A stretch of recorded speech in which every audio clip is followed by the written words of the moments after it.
যতজন হারাম কামাই করে কার জন্য করে? ছেলে সন্তানের জন্য করে, নিজের জন্য হারাম কামাই কেউ করে না ভাই। নিজের এক পেট পালতে কয় টাকা লাগে? যদি ছেলে মেয়ে স্ত্রী কারো না থাকতো তো দেখতেন 2 নম্বরই করতো না। কার জন্য করবে?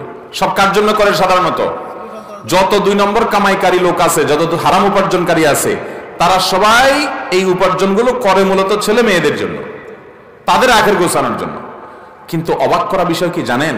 কিয়ামতের ময়দানে যখন আপনি ধরা পড়বেন, এই ছেলে মেয়ের কেউ কিন্তু বলবে না যে আল্লাহ আমার বাপের সব আমাদের জন্যই করছিল, নিজের জন্য কিছু করে নাই, আপনি যা শাস্তি দেওয়ার আমারে দেন, আমার বাপে ছেড়ে দেন। বলবে?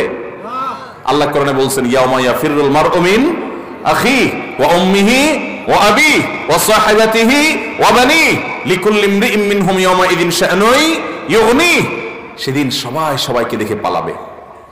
মাকে দেখে সন্তান পালাবে, বাপ তো পরের কথা, যে না জানি আমাকে এসে ধরে কোনো আমলের জন্য।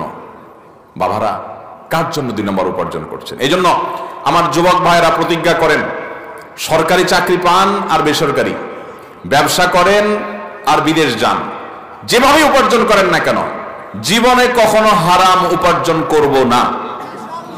নিয়ত করবো তো ইনশাআল্লাহ। যুবক ভাইরা প্রতিজ্ঞা করেন, অন্য কোনো আমল করতে খুব বেশি, নফল আমল খুব বেশি করতে পারেন না, কোনো টেনশন নেই।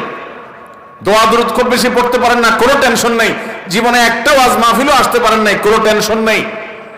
প্রতিজ্ঞা করেন 5 ওয়াক্ত নামাজ ঠিক রাখবেন, রমজানে ফরজ রোজাটা পড়বেন, মেইন মূল ফরজ কাজগুলো করবেন, মূল হারাম কাজগুলোতে বেঁচে থাকবেন, আর সবচেয়ে বেশি গুরুত্ব দিয়ে উপার্জন যে হারাম আছে এই হারাম থেকে বেঁচে থাকবেন। এটা এই যুগে কত কঠিন কাজ জানেন?